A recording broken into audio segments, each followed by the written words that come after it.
The sound that shattered me wasn't a scream or a crash. It was a laugh. A woman's laugh. Soft, melodic, intimate. It came from my husband's phone, left on the kitchen counter while he showered upstairs. The notification light blinked twice. Then the message appeared. Doctor says it's a boy. He kicked today. You should have been there. For a few seconds, my brain refused to understand. I read it again, my hands trembling over the screen. Then I scrolled. There were photos, ultrasound images, a woman's hand resting on her belly, captions written in his voice. Can't wait to meet you both. Both. My breath hitched. The room spun. The floor felt like water beneath my feet. 25 years. 2.5 decades of birthdays, hospital visits, shared bills, and quiet dinners. And now, a stranger's womb carried the proof of his betrayal. I didn't confront him that night. I watched him come downstairs, towel draped around his neck, humming as he opened the fridge. His face was calm, older than when I met him, but still the man I thought I knew. He smiled at me. You okay? You look pale. I'm fine, I lied. Just tired. He nodded, oblivious. My chest burned. How easily he could look me in the eye, not a flicker of guilt in sight. When he kissed my forehead before bed, I froze. I could smell the faint trace of perfume that wasn't mine. For days, I carried the secret like a tumor inside me. I moved through the house in silence, folding his shirts, making coffee, performing the rituals of marriage like an actress reciting forgotten lines. But every sound, every gesture, every smile became suspect. When he said he had to stay late for a project, I pictured her belly growing beneath his touch. When he texted during dinner, I imagined her name flashing on his screen. My mind became a crime scene, replaying moments for clues I'd missed.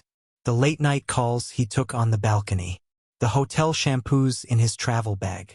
The faint lipstick smear on a white collar he swore came from a client's handshake. How long had I been living inside his lie? 3 days later, I followed him. He left for a supplier meeting in his silver sedan. I waited 10 minutes, then grabbed my coat and keys. The November air was sharp, the city gray with drizzle. He drove across town, past the office district, to a quiet residential area. I parked at a distance, my pulse roaring in my ears. He stopped in front of a cream-colored house with pink curtains.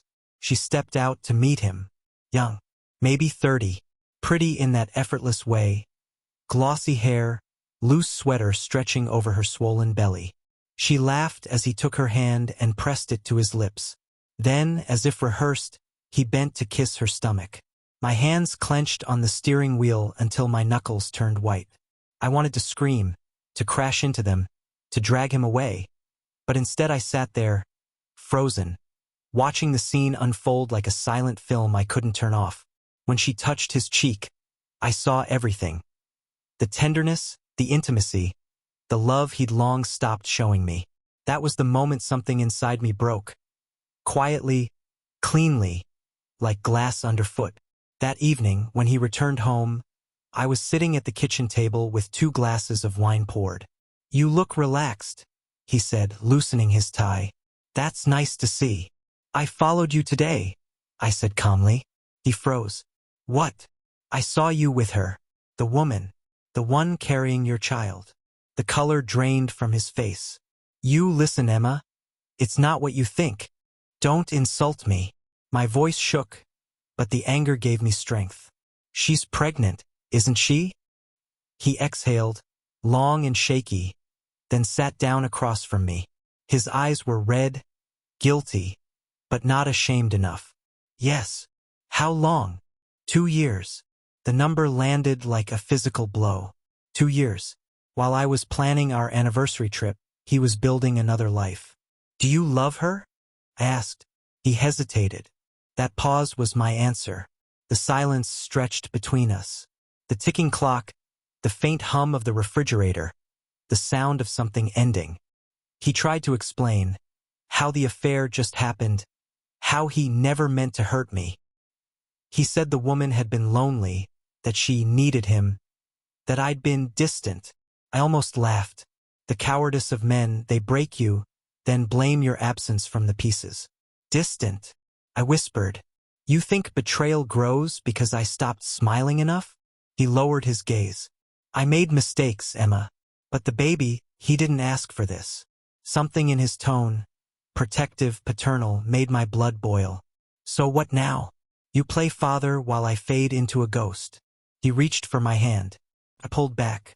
I'll move out, he said softly. After our anniversary. Our anniversary? I repeated, a bitter laugh escaping me. You mean the day you ruined? He stood, his face heavy with regret. I never stopped loving you. Then why does someone else carry your proof of love? He didn't answer. He walked away. For the next week, the house felt haunted. His clothes still hung in the closet. His toothbrush stood by mine. But he was already gone in every way that mattered. I wandered through the rooms like a widow, grieving a man who was still alive. One night, I opened my laptop and found our old photos, honeymoon, family dinners, holidays.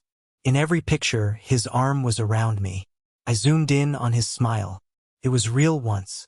I believed that, and maybe that was the cruelest part.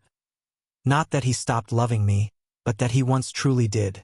The night before our 25th anniversary, I received a message from an unknown number.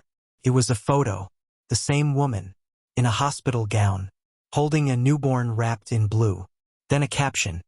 He named him after you. For a moment, I couldn't breathe. My name. He gave my name to the child born from his betrayal. Tears blurred the screen. My heart twisted between hate and pity, rage and despair. He was trying to make peace in the only way he knew, by stitching his guilt into the child's name. But some wounds aren't meant to heal.